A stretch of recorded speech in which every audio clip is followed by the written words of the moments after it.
Now joining me on North Coast Licks is Chris Cuda from Cuda Renko Cuda. Chris, thanks so much for taking time. How are you doing today? I'm doing great, Cody.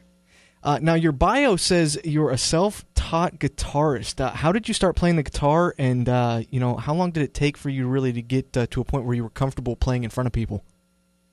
Oh, yes, that question, yeah. um, it all started back,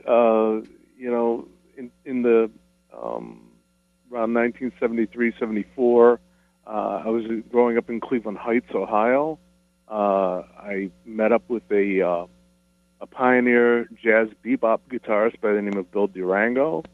I started hanging around his home. He had that time he had a couple music stores, and I was very inspired by Bill's playing. Very advanced since the bebop years, because we fast forwarded now 30 years, and he was now playing this avant-garde style guitar, which I found fascinating, and I was just very moved by all that and really got into it, got very into the progressive music of the 70s, Yes, Gentle Giant, King Crimson, and the like, and I was ready to go. I really wanted to jump into that particular genre of music. I was very moved by it, as well as by jazz and classical music, which I was very much into already. Jazz in part thanks to Bill Durango, and classical music thanks to some of the guys I was palling around with at that particular moment in time. The interest I had was a lot in playing, with fingerstyle. Like, I learned on acoustic guitar. I didn't pick up the electric right away.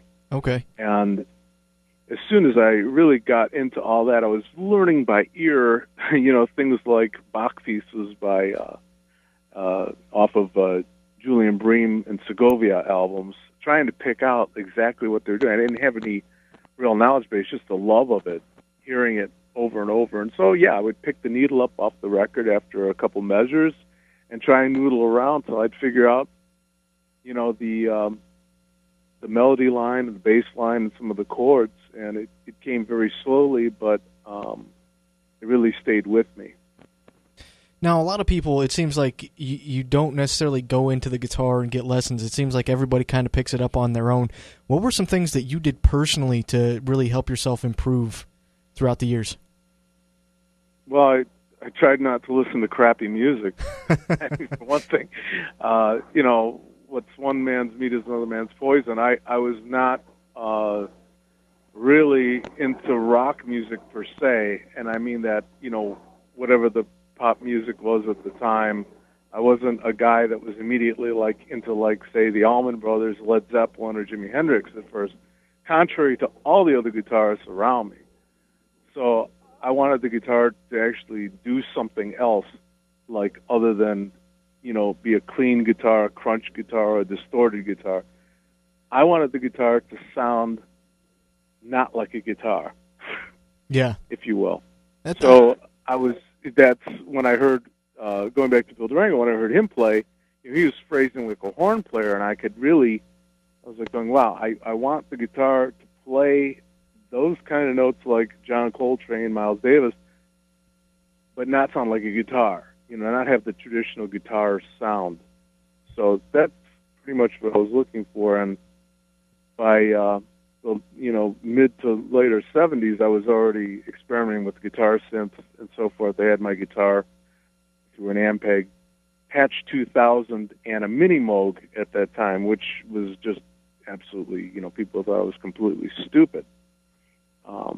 Because it was a monophonic synthesizer. It could do anything that a keyboard player could do on a Mini Moog, oh, wow, which is one note at a time, but I was able to actually get that sound. One drawback was because the frets were wired much like, I don't know if you're familiar with this, but like a guitar organ, if you actually touch the string to the fret, it will actually sound a note. So I was actually playing a tap style with my left hand before all that stuff actually became, fashionable.